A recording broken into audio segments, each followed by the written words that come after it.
Well, good morning, everybody, and a very warm welcome to this patient information event for people with thyroid eye disease. I'm delighted to welcome you all here. My name is Julia Priestley, and on behalf of the British Thyroid Foundation, the Thyroid Eye Disease Charitable Trust, and the Thyroid Trust, we're so pleased that after many months of planning, we've managed to get so many people together today to talk about the treatments and living with thyroid eye disease, many aspects of the condition. We've got a fantastic range of speakers who are taking part today from all types of specialisms, and many patients will be joining in many ways as well. And this really is an information event, information sharing event. So there's a chance for us to learn from each other, from the experts, but also from patients' experiences. And we really hope that this is the beginning of something really great, building and improving on care and treatments for patients with thyroid eye disease. So without any more from me, I'm going to hand over to Dr. Nicola Zammit, who's a consultant endocrinologist in Edinburgh, and she's going to introduce the first session. Thank you, Nicola. Thank you, Julia. And I'd like to add my welcome to everybody as well. I understand we have around 200 people registered from the UK, other parts of Europe and America. So it's great to have so many people involved. And I think all of the speakers today have one thing in common, which is we're all passionate about thyroid eye disease and trying to improve awareness and management of this condition. So I hope everybody will get a lot out of today. So I'm a consultant endocrinologist in Edinburgh. I'm involved in our local thyroid eye clinic here, and I'm also a trustee of the British Thyroid Foundation. In the build up to this event, we've asked some of you to send information in about what you would like to learn about.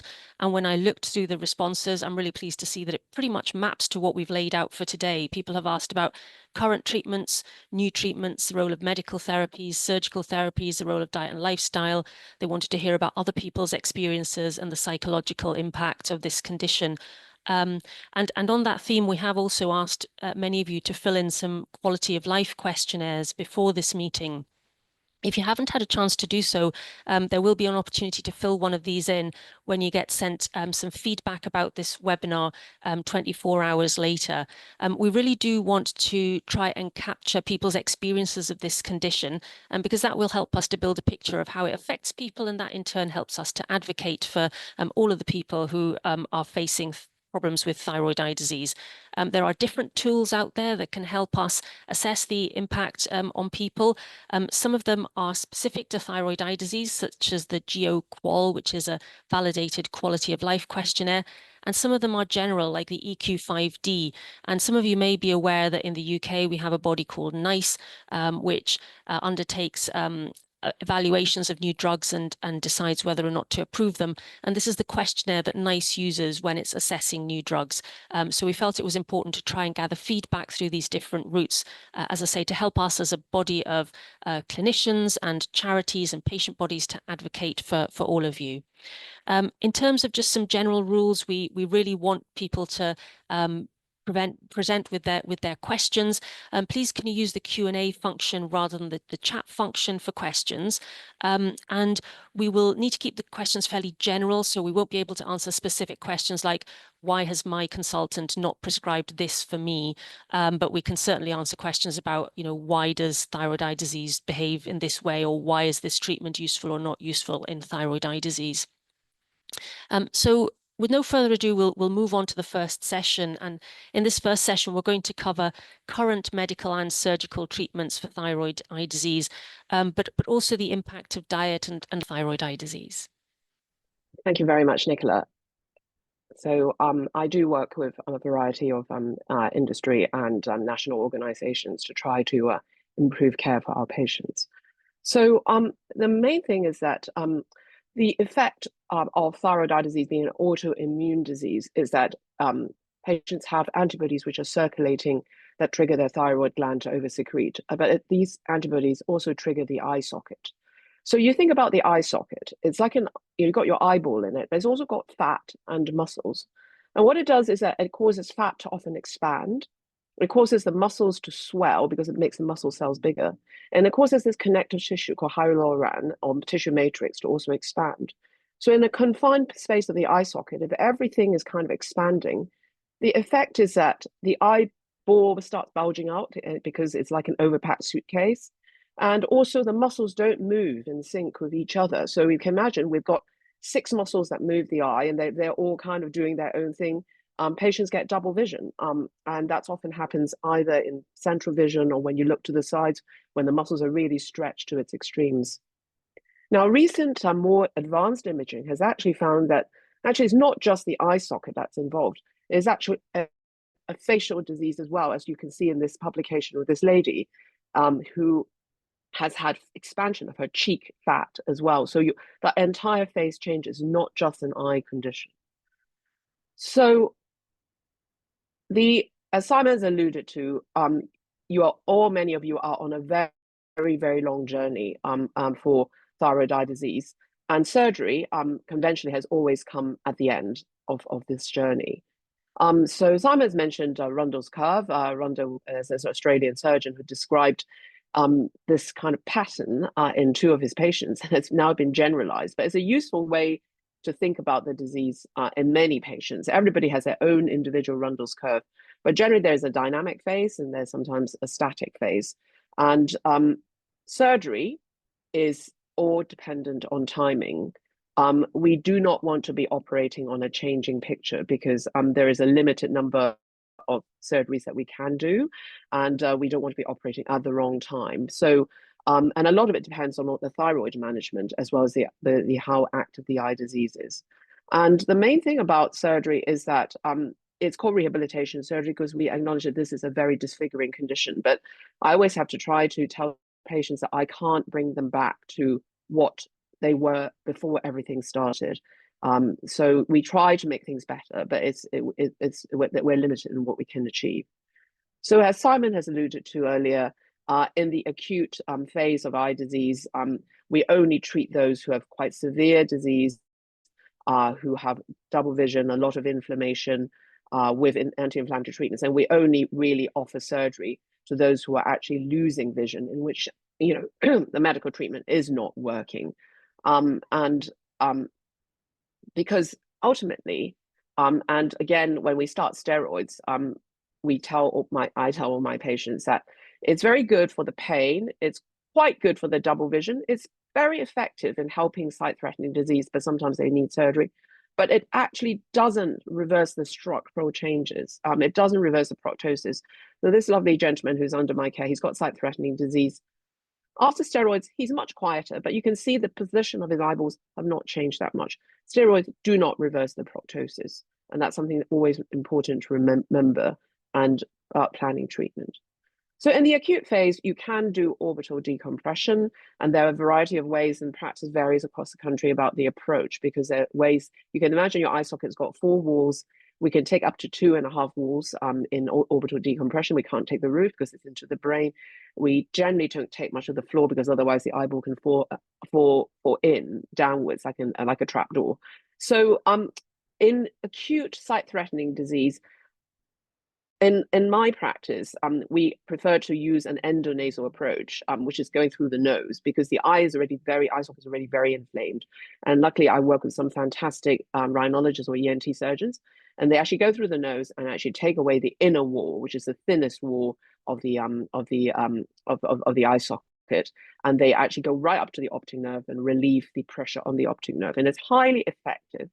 But the problem is that there is a high risk of double vision, because often patients who have thyroid optic neuropathy often have very chunky muscles, and you cause a shift in the muscle, your eyes can slightly go haywire, and the double vision can become much worse, even though the vision itself is preserved. And you'll still need to have intravenous steroids and other immunosuppression to suppress the inflammation. It just makes more space for your nerve to breathe. So what can we do? And a lot of our patients don't have the thyroid optic neuropathy, and they are very unhappy about the appearances. So what can we do? Well, so what I do is that is to offer some non-surgical treatments, because ultimately I'm not operating on a changing picture. So one of the things that I use quite a lot is Botox. And so this is a lady who's had a lot of lid retraction, and her eyes are very, very dry. So what we did was that you can give Botox to the eyelid, but it's a little bit unpredictable. So we've injected her forehead. with Botox because of, she's using her brows a lot, and with some, nicely disguised glasses, she is much happier. And that's something that we have done that is not irreversible. So there are a variety of Botox. We run Botox clinics for a variety of other conditions around the eyes. And so often I add my thyroid eye patients in the acute phase if they want to have to the Botox clinic to help. Okay. So another thing is that I offer is steroid injections to the eyelid, because when the eyelid is really retracted, it's got a variable effect. It doesn't work on everybody. And this lady's had lid retraction. She was very distressed. And so we injected her and her lid's better. But you can see the steroids have given her a white patch. And that's something I do warn patients that, because the steroid is a white deposit, it actually can deposit in the lid, and then you have got you're darker pigmented, it may be more obvious. But it generally fades with time. I don't, I can't remember the time I had to actually cut it out. It does resolve with time. Another thing that sometimes you can use, and this lady's got terrible exposure of her eyes, she can't close her eyes. She didn't want to have decompression surgery. She refused it. That would be my first line. So what I did was inject some fillers into her lower lid to bring up the lower lid to help her close a bit better. And you can see her position is better. But again, it's a temporary measure movement. Sometimes it's difficult. In one NHS trust I work at, I can get the fillers, in another I can't. So it's highly variable. But these are some things that I can try to help my patients in the acute phase. that. So the majority of the role of surgery actually comes in the latter part of the Rundle's curve, when the disease is quiescent, that we're hoping it will not change. And also for me, in my practice, I'm very keen that we agree on what is happening to the thyroid before we start doing major surgery, because what you don't want is a thyroid suddenly to relapse, and then you've done all the surgery and you're really limited in what you can offer.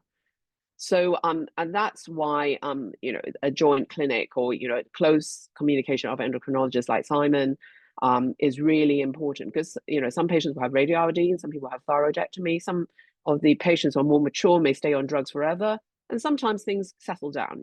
So I would only offer surgery right at the end, when we are sure that things are not going to change, or we manage the parameters for change. So as I said, it's unfortunately a very, very long journey, and is extremely depressing for our patients, because not only have to wait for the thyroid to settle, you have to wait for the eye disease to settle.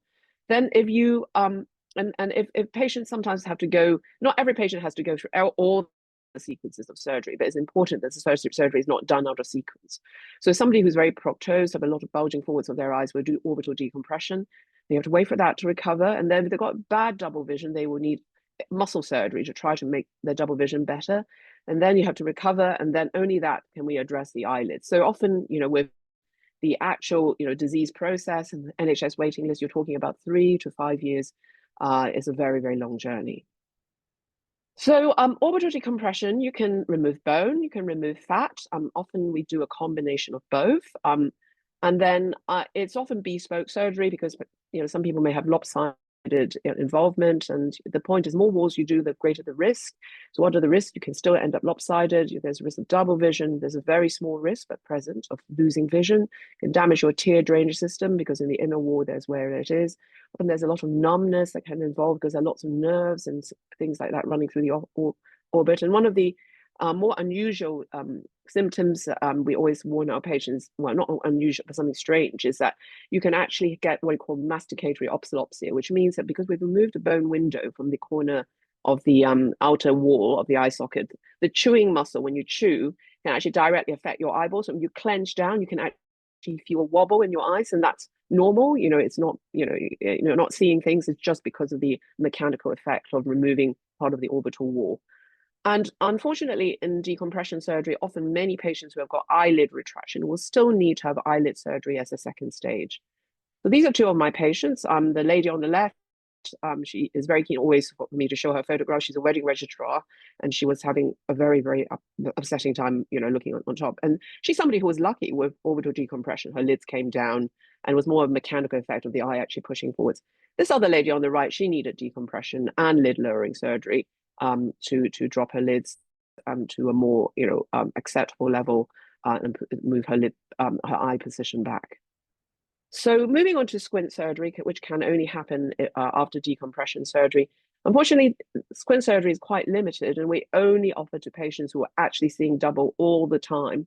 And it's because actually we can't make everybody single in every direction. So a good result for somebody who's double all the time is to have an area of single vision, which is looking straight ahead and looking down when you're reading and looking at your phone, but actually elsewhere you're still having double. And that's unfortunately the best that squint surgery can achieve. So that's why we can only do it for people who just have double vision all the time. And then we move on to eyelid surgery. So with eyelid surgery, it's again, we tend to do it only in people who not have a lot of proptosis or pushing forwards of the eyes, because otherwise you get that Garfield look in the sense that the lid comes down, but the eye is really bulgy. This lady is somebody who didn't want to have decompression surgery, and we compromised and did lid surgery, and she's quite happy. But lid surgery is unpredictable. You can't actually set the lid when you're lowering it to a precise point. So there's always a bit of variation, and the lid's a little bit like a seesaw. So if one lid rises, the other eyelid drops. So it's always going to be unpredictable. Sometimes people have only one eyelid which is retracted. We do surgery on that side, drops that side, and then the other side lid starts rising. So it's sometimes, it's just a little bit of a merry-go-round of having surgeries, and it's not easy on our patients. And I tell them beforehand. And of course, we are all aware that this teprotumumab has been approved in the US and somewhere other parts of the world, not in the UK at the moment. And the selling point is that it can offer medical orbital decompression because it actually shrinks the muscles, mainly the muscles, less so the fat, backwards, and then reverses some of the proptosis. And this is widely available on the internet. And I thought that I should include that so that there is awareness. It tends to be more effective when you give it early in acute disease, but it has been shown to have efficacy for chronic disease as well.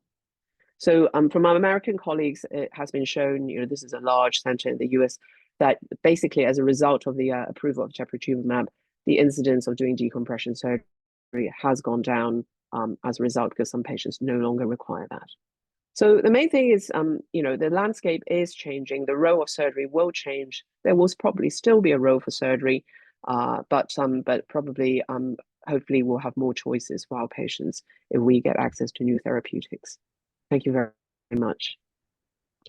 Vicky, thank you very much. And just quickly before you go, one of the questions in the chat was whether the UGOGO event is open to people with thyroid eye disease. Is it predominantly an event for professionals, or is there a patient It's component? an event for professionals. And unfortunately, we are completely oversubscribed already. So yeah. Thank you. Sorry. While I'm trying Marion to stop sharing. yes. So while have I stopped sharing? Vicky takes, you have, yes. So you can just turn off your good. video. Okay, someone taking me off. Okay. So we've covered medical and surgical treatments, and while Marion is setting up her slides, I'll just introduce her. Professor Marion Ludgate is a researcher working in Cardiff, and I've heard Marion speak many times. She has an ability to make really quite complex scientific facts understandable in a really clear way, and I always really enjoy her talks. And before the event, we've had many people sending in questions about diet and lifestyle and the impact on thyroid disease, and these are some of the topics that Marion is going to address in her talk. Do please keep your questions coming in on the Q&A. I'm keeping a note of them, and we'll tackle them after we've done the fourth speaker. Thank you very much indeed, Nicola. So hopefully everyone can see me and hear me. And as you can see, I'm going to be talking about thyroid disease, diet, and the gut microbiome. But just to show you, I do have some advisory roles with a number of companies who are trying to develop yet more treatments for thyroid eye disease. But I'm going to go back to the beginning in a way and talk about the fact that many thyroid diseases, including thyroid eye disease, are autoimmune.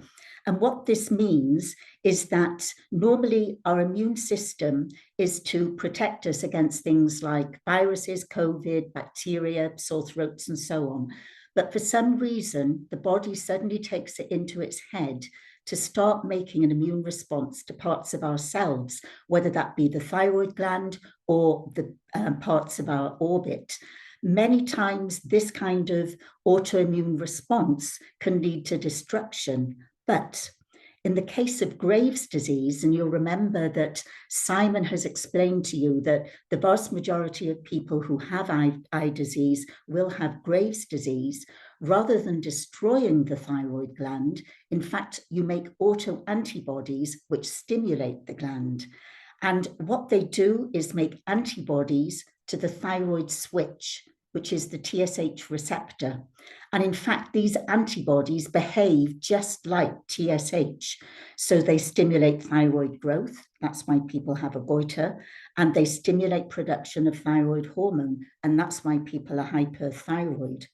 So the majority of people, as I say, have Graves' disease. And in fact, these antibodies, people with eye disease often have far higher levels of antibodies than people who have Graves' disease, but don't then go on to develop eye disease. So what happens in the orbit? Now, Vicky has told us a little bit about some of the changes that happen within the tissues of the orbit. The rather strange thing is that this thyroid on-off switch is also expressed in some of the cells that are in the orbit. In fact, they're in the fat precursors, which are a kind of adult stem cell. And as a consequence of these antibodies, then these stem cells are encouraged to turn into more fat. So they start as a small precursor cell and become a fat cell, which is much bigger. Also, you get changes in the muscle, as Vicky has said, and many of the cells will produce too much of a product which acts as a cellular glue or as a shock absorber. And as a consequence, the overpacked suitcase that Vicky showed us, and we get the bulging eye appearance. So why do we get ill? What causes disease? Well, I guess for about the last 200 years, really, there have been two main things recognized. There's the whole idea of the germ theory of disease. People like Pasteur and Lister were able to identify various microorganisms that then led to disease. Then, with the advent of new methodology and new techniques, it was obvious that our actual DNA could be unhelpful. Some people might have a mutation, others might have a small change that's not an exact mutation, but this all contributed to disease. But we started to think a little bit differently in recent years. We know that we have a whole host of microorganisms that live in our bodies, in our nose, in our throat. The majority of them, however, are in the gut. Now, the traditional idea of the gut microbiome is that you must be very careful, make sure when you go to the loo, you wash your hands. But in fact, we're now beginning to recognize that this gut microbiome is implicated in a whole range of different pathologies and diseases.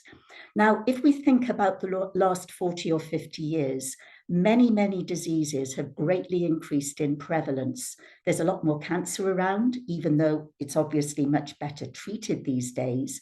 But also the incidence of autoimmunity has really escalated enormously. But in this context, of course, eye disease is a little bit unusual because it's not as prevalent as it was, but that largely comes down to people not smoking so much and for very good management of the thyroid disease. So really, we're stepping back and we're asking, could the gut microbiome contribute to this? Because it's known that our gut microbiome these days is much less varied than it was in the past. The way that we know that is by comparing the gut microbiome in parts of the world where you may have very rural populations that really still eat a very traditional kind of diet, but then you've got a city fairly close by which has been coca-colonized, as the saying goes, and the microbiome between the two is very, very different. So why are our gut microbiomes so much less varied than they used to be?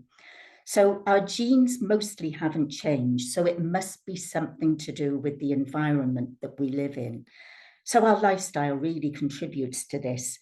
All of these things can greatly impact the composition of our microbiome. If you get stressed, a difficult thing to avoid, but if you can find a strategy to be more calm, you'll help your microbiome. Diet, we'll hear a lot more about that from the next speaker, but we tend to eat ultra-processed foods these days. We all know the downside in terms of insulin resistance, but it can really contribute to autoimmunity as well. Even things as simple as the way you were born, if you were born maybe by cesarean section or by natural delivery, the microbiomes of these babies differ quite substantially, as indeed do those of breastfed and bottle-fed children. And then if we think of our lifestyles, we're exposed to a whole host of antibiotics. Now, obviously, these help a great deal if you have an infection, but they can have a bad impact on our gut microbiome as well. And all of these things contribute to a condition which is called dysbiosis. And in health, we get a good balance in our immune system because the gut microbiome really does impact the immune system, but in disease, we get an imbalance. And I'm going to show you a little bit what I mean about that. This change can actually enable our body to start making the antibodies which cause the Graves' disease and then also thyroid eye disease. So I've mentioned our human genome, obviously that hasn't changed enormously over the last decades, but there are individuals who've got very small changes in their DNA which predispose them to certain diseases. There's nothing you can do about that. However, if you've got a healthy microbiome where you've got a good balance of not too many of the bad guys, these SFB, and lots of these good green guys, you get a good balance between two types of T cells, another part of the immune system. The regulatory ones, they damp down inflammation, but the Th17, they're the ones that really increase inflammation, help B cells make antibodies, and really contribute to autoimmunity. So dysbiosis, when the health of our microbiome has been disrupted, can be because we've got too many of the bad guys or too few of the good guys. And in either way, we can see that we get too much of the pro-inflammatory and not enough of the regulatory that damp down an immune response. So how can we investigate whether this gut microbiome really does have a role to play in Graves' and eye disease?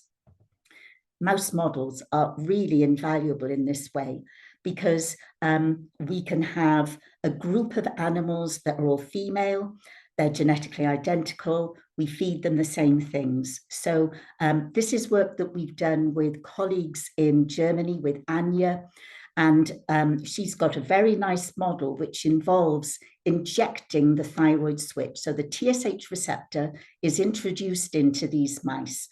And when you then examine these receptor or thyroid switch treated mice, you can see that they develop thyroid stimulant antibodies, just as if they had Graves' disease. And they also get changes around their eyes, which very much resemble those that we see in eye disease. So we collected the intestines from these mice and compared the receptor treated with those that were control and hadn't been exposed to TSH receptor. So I'm sorry, this is a little bit complicated, but this pie chart just shows you the main kinds of bacteria which make up our gut microbiome. We have the firmicutes and the Bacteroidetes, and these are the two most common members in the gut microbiome. And in fact, the ratio of the F to the B can be used as a kind of indicator of disease. There's also then smaller numbers of actinobacteria and proteobacteria. So we were surprised, or maybe not so surprised, to see that the gut microbiome in our receptor-treated mice was completely different from the controls. There was much less diversity, they were much less varied.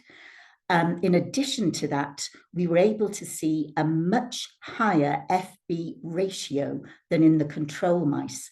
And what's more, this ratio correlated positively with the amount of fat that was in the orbit, which was obviously contributing to the kind of eye disease that we had.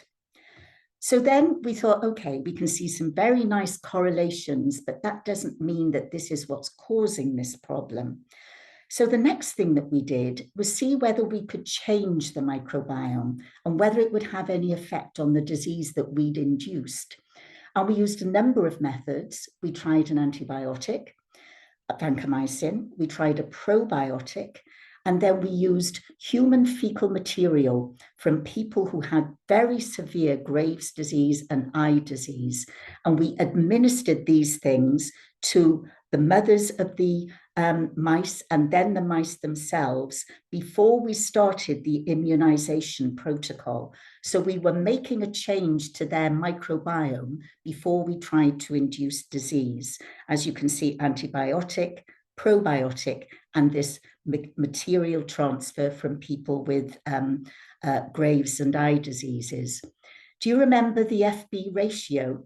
Well, you can see that when we use the transplant from patients, this got much, much worse. So the increase was much, much higher. With Lab 4, it was more or less the same. But look, with the antibiotic, we've completely flipped it round the other way. And what's more important, when we look at these various aspects of disease, in red here, the amount of antibodies, much reduced, the amount of increased T4, much reduced, changes in the thyroid, all reduced, and changes in the orbit, much reduced, all because of the antibiotic treatment. Whereas the probiotic and certainly the material transfer of feces from patients made things much worse. So what does this model tell us? It certainly tells us that if we inject the receptor into mice, then we can get Graves and eye disease signs and symptoms, which really tells us what an important antigen the TSH receptor is in these two conditions. We can see that the gut microbiome changes in receptor-treated mice with this high ratio, which is correlated with orbital fat. We've shown that we can change the gut microbiome and make it worse with HFMT or less severe with an antibiotic. But what about in people? Much more difficult to do in people because we're genetically very different and we all eat different things. So this was a study again that we did with Anya and her colleagues in Germany, with Mario in Italy, with other colleagues in the UK and in Belgium. We collected lots and lots of people with Graves, with eye disease and controls. So here you can see the changes in the pie chart, the composition of the gut microbiota in these people. And we were quite relieved to see that we got the same kind of changes in people as we had seen in mice. There was much reduced diversity. We had an increase in the FB ratio. And then the thing that was really interesting, I mentioned some of the things that can change your microbiome. Smoking really changes your microbiome a lot. So when we looked at the changes due to Graves' disease and the changes due to smoking, there was no overlap at all. But if we looked in the changes due to eye disease and the changes due to smoking, quite a number of those bacterial species were present in both. And in fact, people who were current smokers had far higher numbers of these bacteria than those that didn't smoke. We were also able to show that some of the bacteria in the F group, the firmicutes, were much more abundant in those people with Graves who didn't respond very well to antithyroid drug treatment. And of course, they're the ones that tend to develop eye disease as well. So I think you can see the microbiome really does seem to play a role in Graves. So how can we help it help us? And we're going to hear a lot more about that from Lynn Cuffin, a woman I met many years ago at a patient event a bit like this. And I was so impressed at the online research that she had done to help her own situation. But before we get to Lynn, I'm just going to very briefly say a word about probiotics and prebiotics, just so that you know the difference. Probiotics are dietary supplements that contain good bacteria, and they can help our microbiome in a variety of ways. In contrast, prebiotics are foods that are rich in fiber, but which help good bacteria to grow. And these are the kinds of foods that are rich in fiber and will help our microbiome. So thanks very much. And I'll hand over now to Nicola, who will then introduce Lynn. Thank you. Marion, thank you very much for your talk. And looking at some of the questions that came in beforehand, topics that people wanted to hear about on the day, there was a lot about, what can I do to help myself?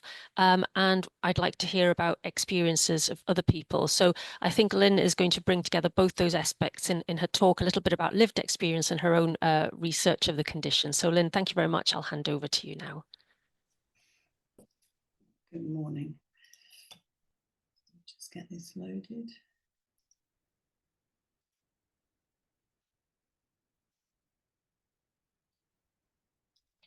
Oh, give me a moment. I'm not as skilled as all the others. Can you hear me?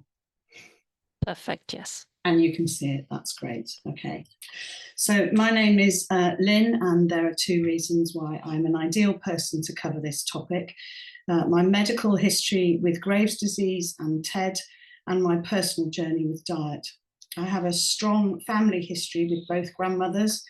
Paternal had hypothyroid with TED and maternal hypothyroid with thyroidectomy.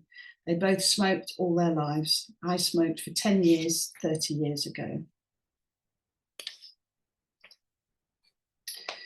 In late 2012, over an 8-week period, I was diagnosed with hypothyroid with a TRAB of 8.9, thyrotoxicosis, a small goiter, and tremor. I was put on cobimazole 40 milligrams, levothyroxine sodium 125 milligrams, and I was in full menopause. In December 2012 to October 13, I was also put on iron tablets, prochlorperazine, calcium ferritin tablets, desloratadine, diazepam for a back spasm, and that's just to show you how many tablets I was now on. And by December 2013, I had eye dryness and was referred to an ophthalmologist. I was a contact lens wearer, so I initially thought that was the problem. So I saw my optician, who told me to see an ophthalmologist. And my gut and mood was unhappy, so I went back to my dietitian at the hospital. And by February 2014, I was diagnosed with TED in the right eye, and I was given selenium tablets. So on the back of this, I've always been someone with allergies, but in 2012, along with Graves, I was diagnosed with celiac disease with a biopsy of no villi. And I had an IgA of more than 300. So in hindsight, I was grateful that the celiac diagnosis was diagnosed just before the hypothyroidism, as I wonder whether it would have been missed if Graves was diagnosed first, as thyroid autoimmunity brings its own gut issues. It is known that if one has celiac or thyroid autoimmunity, that the other is possible or likely, so do ask to be tested. I decided that if my gut had been damaged for so long, this would have had an effect on my whole body. So I asked if I could just take the medication and not have any surgery while I looked after my gut to see if that helped my thyroid disease. The doctors were patient with me as they watched my TRAB numbers fall over 2 years. I always worked alongside my thyroid specialist while I did my alternative approach, even if some were slightly skeptical. So to summarise, this is an overview of my life timeline here, with me and my hormonal changes in pink, how changes in my hormones combined with intense, sometimes multiple prolonged stress or moving areas and countries with my body, adjusting to new biomes and foods, all created pressure on my system with its autoimmune genes. So was it even sorbitol in the folic acid and the iron tablets which played a part, or the disruption to my biome by antibiotics? You will remember that Marion discussed the microbiome in her talk, and you can see I had a lot here. So the symptoms which I found stopped after going gluten-free, I believe would have stopped in 2006 had I been fully aware of my gluten problem then and consciously stopped it, or maybe way further back. A diet for life, for autoimmune, to prevent disease. Knowing what I know now, that my mother and I both have one celiac gene, I would have asked for a celiac test and definitely reduced my gluten and maybe even gone gluten-free years ago. My mother's quiet life hasn't triggered any celiac or thyroid problems, but she is allergic to mussels. She has always eaten a naturally quite low gluten diet and very healthily, and has never smoked. My son tested negative for celiac after reintroducing it after a year of being gluten-free, but he felt so ill on it that he's given it up voluntarily. He hasn't been gene tested yet. Our daughter developed a severe mold allergy, age 19, and now carries an EpiPen. So family allergies abound. I would suggest to try a gluten-free diet for at least 2 to 4 weeks. No cheating, keep notes and see if you notice any differences. But don't do it or reduce your intake before you've been tested for celiac. It's a simple blood test. And remember that I developed Graves' disease in late 2012 after my celiac diagnosis, and then followed by TED in early 2014. So I'm going to take you back a few years to see some of the markers in my timeline, and in particular the various dietary modifications that I had tried. So in 2006, I was living in the Netherlands, sleeping upright in a chair, could barely climb the stairs, and was needing to sleep during the day. I was diagnosed with asthma and oral allergy syndrome and house dust mite allergy. I was put on a paleo-type elimination diet and tested negative to wheat and dairy. I was very allergic to horses and didn't do well with cats and dogs. To avoid histamine-creating foods and pollen-related foods, but I could eat the fruit and vegetables when cooked. I felt so good eliminating many foods that I kept many of the brands, sauces, stock cubes, and ways of eating on top of the things I was to specifically avoid. My asthma was controlled and my gut was better, but not always right. But my Dutch improved reading labels. But sadly, I wasn't tested then for celiac. So in 2010, I moved back to the UK, and within 2 years, all the same symptoms started, but way worse.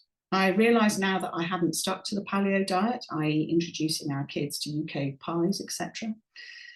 And the development of an autoimmune condition can take years to develop. So it might have started in 2006. It only makes sense to avoid these foods mentioned here if your symptoms suggest that you may have oral allergy syndrome. So this is the FODMAP diet, which I used in early 2014, just over a year after I was diagnosed with thyroid and celiac, when my gut was bad again and I was tearful and had low mood. I sought help from the hospital dietitian who I saw for my celiac. So I coincidentally started this diet about the same time that my TED was developing. I was too ill to have brain space to have added any other changes on my initial diagnosis in late 2012. But when my gut started triggering again and my mood was so low and then my eyes were itchy, I was desperate to find a solution. So it's an 8-week elimination diet and then reintroduction devised by dietitians at King's College Hospital. So the inner ring, sorry, it's a bit blurry, are the good guys and the outer ring are the culprits. Which ones or combinations of will be unique to each person and may only be problematic by only the amount or the combination which you eat. Some of the FODMAPs do not get absorbed in the small intestine, and then they're fermented by billions of bacteria in the large intestine, producing wind and bloating. I bloated with many foods, especially fruit, and it helped me to discover water kefir, as I couldn't tolerate the dairy or the glucose-filled Yakult, and it identified my problem with sorbitol, which I'd never heard of before. So sorbitol is a sugar alcohol which the human body metabolizes slowly, hence it's often used in dietary products. It's in many tablets, medication, vitamins, and as E492 in many processed foods, even common gluten-free ones, and it occurs naturally in some fruits. It was in the prescribed selenium tablets for my TED and the calcium tablets for my celiac. And it mimics gluten in some gut dysbiosis, causing the grey slug effect. My pharmacist friend said, but it's in all tablets. I've never heard of anyone being allergic to it. However, in 2025, I was pleased to note that my prescriptions now say allergic to sorbitol on them, so it must be mainstream accepted now. So I decided to take my gut on holiday while my thyroid was also on holiday under medication. And this is my back to basic diet, which I was on while my gut slowly improved. If I couldn't read its nutritional components, I didn't eat it. It's not rocket science or faddy. It's how we've eaten for generations around the world before industrialization. So under, avoid and reduce, some cultures don't eat any or very little of these. And in my experience, reducing my lactose at home means I can tolerate it socially without suffering later or being deemed a fussy eater when I'm out. Culprit FODMAPs, this may be a modern problem of too many or too much. So under, add and increase, I've learned a lot of great recipes from other cultures by their naturally very low gluten diet. Teff is an amazing grain. I also have an appendix later with my typical daily food and useful alternatives and links, which I can provide. So I do feel a very different person, physically, energy, emotionally, and clarity these days.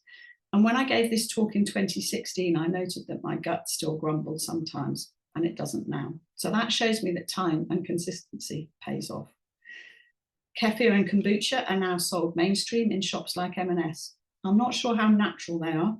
They taste sweeter than my homemade one, but then I wait until the culture has eaten all the sugar and tastes slightly sour. There is one company called Tibico Fermentation, which ships water kefir to homes. I haven't tried it as I make my own, but he has a good story and I could have made a fortune if I'd known how. So has all this attention to food helped?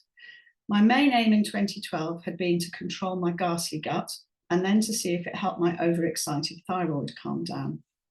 So my celiac disease, I have a great constant energy and no symptoms under tightly controlled celiac management.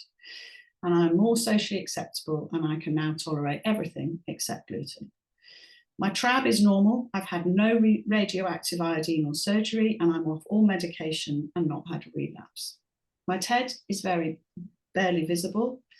And while I realise that thyroid and eye diseases have a natural history, which means that they eventually get better with time, I understand that the person seldom ever returns to the same state as they were before they had the problem, whereas I have. I possibly made an error in coming off all asthma sprays in 2016. I had also relaxed my probiotics as my gut had been so good and I'd reduced my exercise due to work. In hindsight, I can see the disaster pending. My body didn't need the inhalers, but when I then hit a bladder and chest infection in late 2019, requiring several antibiotics, I now had nothing. So it took a while to get the medication again. I had COVID, although no proof, in 2020, which turned into bronchitis and led to several lung allergies. My lung specialists tell me that there is research ongoing into the lung microbiome and that they know that people with a gut dysfunction also suffer with lung conditions. I will also now never stop my kefir probiotics. My body's clearly autoimmune and I know that I have to do everything to keep the bacteria in check. So just to summarise, I now believe that we are what our bodies can digest and extract nutrients from. I know to avoid sorbitol. If I had carried on taking it, I probably would have been diagnosed with depression. I buy all my own sorbitol-free vitamins and eat Mrs. Crimble's macaroons in moderation. I keep my own medical diary of symptoms and doctor visits, and I encourage everyone to connect all the many tests that people undergo and look for a pattern. I accept that each of us has a unique microbiome, which requires a personalised eating plan to nurture it. There's now the Zoe app, which I hear is really helpful, although you can't use it if you're diagnosed with celiac. We need courage and discipline to take charge of our gut issues now. Our gut, which houses 70% of our immune system, has a huge effect on our overall well-being. And finally, that women's hormonal changes need extra vigilance with food and stress.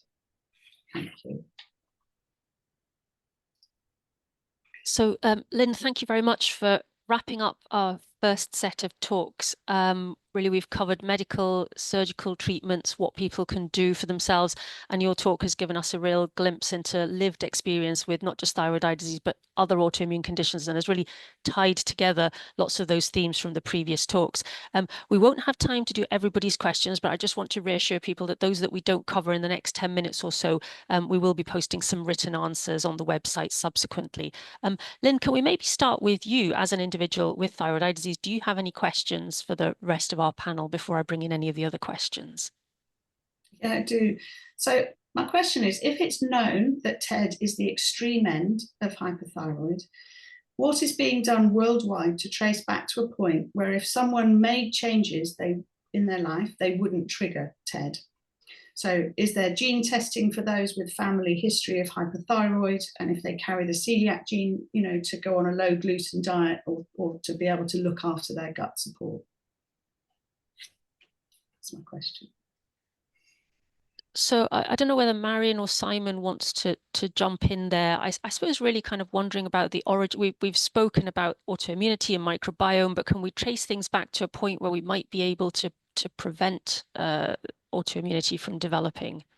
I mean, the only way that I can reply to that is an example that I know of in autoimmune hypothyroidism, where people develop autoantibodies to thyroid peroxidase, perhaps many years in advance of any condition that they may have.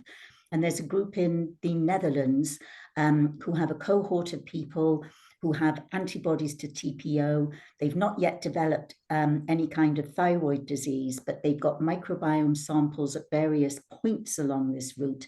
And eventually some of them will develop hypothyroidism. So hopefully they'll be able to see the changes that lead up to autoimmunity. So yes, first steps are being taken. And it would be great to have a similar initiative in Graves. Simon, would you like to come in?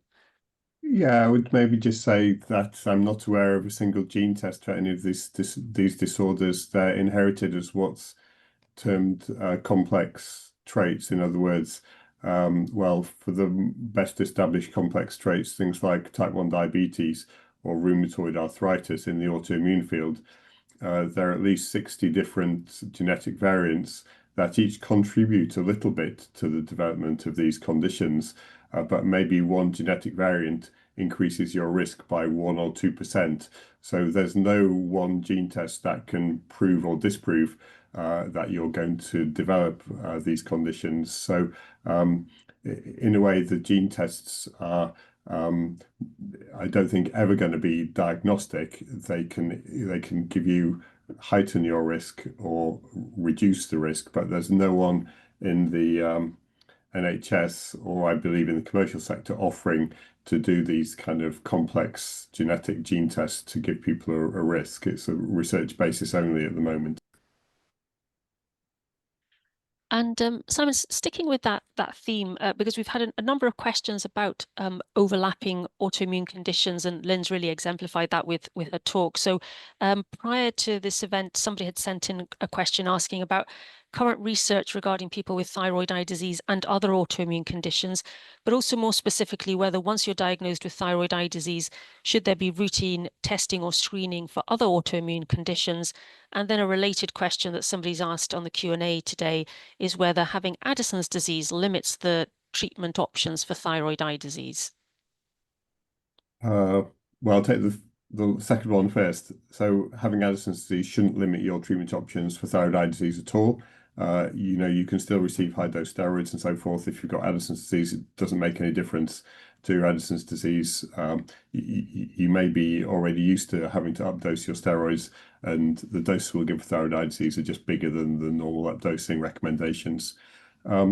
So as far as other autoimmune conditions, the funny thing about thyroid disease is it's basically the commonest autoimmune condition, and thyroid eye disease just ends up being a subset of people with thyroid disease. So although if you have Addison's disease, let's say 50% of people with Addison's disease will go on to get another autoimmune condition, most often thyroid problems. When we reverse that and look at thyroid disease, because it's so much commoner, actually most people will never have another autoimmune condition if they have thyroid disease, and thyroid disease is the most common. So I'm not saying we forget about the possibility of other autoimmune diseases, but unless there are specific indications, perhaps a family history of something else might tip us over into doing testing for that. So if you had thyroid problems, but maybe your father had Addison's disease, we might measure the Addison's antibodies in that case. But in general, in routine practice, we wouldn't screen for other autoimmune diseases because they're rare. And Marion, coming back to the microbiome, we've had a few questions on that. So you'd spoken about how antibiotics can make the microbiome less varied, which would seem like a bad thing, but it seemed to be helpful in mice. So somebody has asked, would antibiotics be helpful in humans? And then we had a couple of questions about COVID and specifically whether COVID can mess up your microbiome. Do we know anything about COVID? Okay, in terms of COVID, there have been quite a number of papers showing that the incidence of Graves' and eye disease perhaps could be linked with COVID. I think the caveat that I would add to that, when you think that COVID affected so much of the world population, those diseases might have happened anyway, so it's slightly difficult, the whole causation and correlation thing. So I keep an open mind about whether COVID can. In terms of the antibiotics, this is a very interesting one, because you're right. At one point in my talk, I was saying how unhelpful antibiotics can be to your microbiome. And then in our model, we were able to show that antibiotics seem to help disease. But remember, we were giving this antibiotic right from birth. In fact, even in the mothers of those mice before they were born. So we completely changed the makeup of the gut microbiome. And as a consequence of the antibiotic chosen, it favored those bugs that promote anti-inflammatory responses. So it took away the ability to make that autoimmune response. Very, very different to someone who's already born, already has a functioning immune system and a functioning microbiome, and you then add antibiotics and many of the bugs will be killed off. Thank you both. And I want to bring in some of the more eye-related questions and get Vicky's thoughts in particular. Vicky, we've got a number of questions about steroids and the fact that steroids can raise the pressure in your eyes, and the fact that some people may also have other conditions such as glaucoma, and how can you differentiate between raised pressure from glaucoma and raised pressure from thyroid eye disease. So can you say something about eye pressures and roles of steroids in the treatment of thyroid eye disease and how all of this is monitored? Right. Yes, of course. Steroids can sometimes put pressure up in the eyes, and they are in specific groups called steroid responders. So it's more common with steroid eye drops, but people taking systemic steroids with a tendency or family history of glaucoma should get their pressure checked. And of course, if you're already taking steroids for your thyroid eye, you're coming to an eye clinic, we will be checking your pressures. On the other hand, if there is a lot of congestion in the eye socket, the inflamed tissues can press on the eyeball. You imagine something being pressed on, that can sometimes push the pressure up as well. So generally, we have a cutoff point that generally, for me, around 30 millimeters of mercury, which is quite significantly higher than the upper standard of normal, I will start treating the pressure if I feel that it is actually the congestion in the eye socket. But again, if there's a lot of congestion in the eye socket, often these patients will be receiving steroid treatment to try to ease the congestion. So again, the main thing is to monitor issues, but I would not say that having glaucoma will rule out having the proper available treatments for steroids. The main thing is to discuss with your thyroid eye specialist to assess that risk, because that thyroid eye specialist, if they're ophthalmologists, will also be a trained eye doctor as well, who have looked after glaucoma patients. Great. And in the interest of time, I'm trying to pick questions that have been asked by several people to try and address as many as possible. So we have quite a few steroid-related questions, but one, I'll maybe get your thoughts and Simon's thoughts. One was sort of saying, in moderate disease following 12 weeks of intravenous methylprednisolone, how long after finishing this treatment would it be expected for any further treatment to start? Now, Vicky, you've already given a timeline of how long these things can take. And I suppose there are two potentially different scenarios. One is that somebody might still have active disease at that stage, and I'll maybe ask Simon about his thoughts about how soon he would step in with alternative treatment. And then the second scenario would be where you've had your IV methylprednisolone and we're really then moving on into surgical treatments. How long would you wait in between one and the other? So maybe in the scenario, Simon, where disease is still active, what assessments would you do? What's your thought process when the IV methylprednisolone is finished? Yeah, so the first thing is you do get a group of people who don't seem to respond at all to IV methylprednisone, and their eye disease is as inflamed after 12 doses of steroids as it was when they first started the steroids. So in that case, we would think about some different immunomodulatory treatments, perhaps mycophenolate or perhaps rituximab. And if the patient had a CAS score that was 3 or more and still had lots of symptoms, we'd discuss it and we'd opt for one of those treatments. And we wouldn't hang around. I think if the disease has shown some improvement with the methylprednisone, but is still not completely inactive, then that's a more difficult thing, and it really relates to the pacing of how quickly it improved.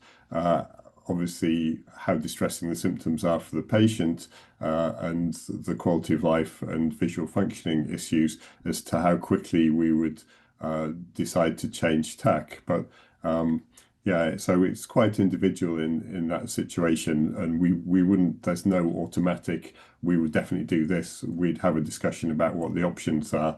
But once again, if the patient was quite active and quite distressed, there's no good reason to hang around for very much longer. If the patient's finished the steroids. On the other hand, if things look like they're kind of improving, and the patient's quality of life is okay, then we might just give it more time.